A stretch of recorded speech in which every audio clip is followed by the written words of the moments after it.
Hello, BookTube. It's Tag Tuesday. I know, and I have a fun tag for you, of course. This is the Packing Heat tag. This was created by Heather Gregg, and I thought I'd do it because currently it's winter and it's very cold. Today was 9 degrees Celsius, or for your American people and all that, that's like probably 49 degrees Fahrenheit ish, maybe. I could be completely wrong, but it is very cold, and I thought everyone's enjoying the sun, especially how hot it has been recently. I thought, why not do a tag to make me reminisce about summer? And so I'm doing this tag. This is a really fun travel tag. And yeah, let's start. So, number one, what type of books do you pack? Well, there's two answers to this really, because there was me before a Kindle, then me after a Kindle, because I would just take a Kindle. Why not? I would make sure that I, got all the books I want before I go. Maybe download them because I don't want to click on them while I'm traveling if I don't have internet and then I can't read them. So I may give me a sec, download all of them. I'll take a charger with me and I'm good to go. So I would just take a Kindle, but before my ebook phase, my Kindle new experiences, I would have just taken. There's a couple of things I would have taken actually, because normally when I do go camping, I take Henry Lawson and Banjo Patterson. They're my main two. I have two big paperback complete works of them. Well, at least not complete verse at least, and I just take those just traveling around Australia really. And they're a great company, even though they can be a bit bleak at sometimes. I may take Picnic at Hanging Rock just because I love that novel so much and I love rereading it every chance I get. I may take a classic too. I may take a, I don't know, Victorian, big, good, chunky Victorian novel. Someone like, Romola or something by Gaskell, or I don't know. I may take a classic too, or maybe a new release or like a romance. If I don't know, I really would mostly stick to Lawson and Patterson, and then whatever mood I'm going to be in while traveling, I may take that as well. But normally those are my main two I go to when it's time to go travel. But normally now I just take a Kindle. Number two, should you leave spare room in your bag to bring back books you brought on your holiday? I always intend to, when I used to travel with books, I would very much not think about that until I had them all there and figure out how to pack them.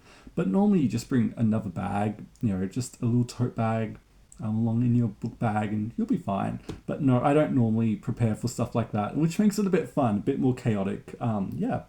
Number three, what's your formula for working out how many books to bring? I don't have a formula. I just take as many as I can fit in my bag and worry about it later, to be honest. Make sure I've got, tabs, a pen, so I can annotate if I want to. I don't know really. I don't have a process. Again, if I've got my Lawson and Patterson, I'm really fine. And number four. So the last question. This is where it's going to take up most of the video because it's about recommending books. What's a book you would recommend to someone who can't travel? And I looked at this question and I thought I'm going to give it my all. So we have over 10 books I'm going to recommend to you right now. Get ready, get that pen out. Let's start. So, the first book that came to my mind is, of course, Charles Darwin's Voyage of a Beagle. Probably the greatest travelogue book ever written. If you want to go on another journey, bring The Descent of Man, but that may be a bit too much of a journey. Why not take it? But Voyage of a Beagle is just so worth reading. If you're going to honestly do the one Charles Darwin book, just do that. Like literally, it's so fun. Take all of Mark Twain's travel writings too. They're all great. You'll have a blast with them. I'm due for a reread of them, to be honest. Robert Louis Stevenson's travel writings too. Voyage with a Donkey, or Travels with a Donkey, not Voyage. And a lot of his other stuff is just so fun. Probably not as great as Mark Twain's. Oh, that does hurt me to say. But you can always go with Robert Louis Stevenson as an alternative if you can't find Mark Twain's travel writings.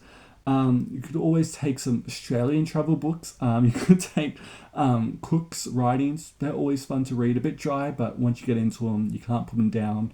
Same as with Matthew Flinders too. Just pick them up along the way. Again, you can get edited versions too. Friedrich Nansen, if you want to read about someone traveling to the Antarctic, which is really fun. What else do I have here? I've got The Sound of Wings by Mary Lovell, Lovell, and it's a biography of Amelia Earhart. And I love Amelia Earhart. You can also do her travel writings to Amelia's. They're just as great as well. Most of them are in the public domain, but that's my favorite Amelia Earhart biography. But again, do Amelia's travel writings. They're really good too. You could also pick up Dickens's two travel writings. He wrote Pictures from Italy. I think that's it. And American Notes. I don't think those are the real titles, but it's so fun. Easily the best thing that Dickens wrote, in my opinion, except his letters. Also, Steinbeck's travel writings. I love them so much. I don't ever need to pick up The Grapes of Wrath or East of Eden or Mice of Men again. If I've got Travels with Charlie, Once There Was a War, what's the other one? I'm trying to think. The Moonlight. Oh no, The Moon is Down. There's a couple others, but I can't think of them right now. But yeah, Steinbeck's travel writings, the one with like the sea and Cortez, that's really good as well. Who else do I have here? We're still going. If you want some fiction, The Pickwick Papers by Charles Dickens, a really fun travel novel, episodic, so you can pick it up whenever you want, and you won't feel like you're missing out as much.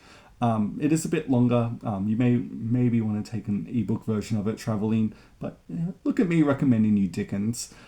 Spare by Prince Harry too. That will make you feel like you've been on a journey.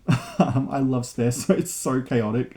A bit of a random one that you wouldn't expect me to recommend. Admiral of the Sea by Samuel Eliot Morison.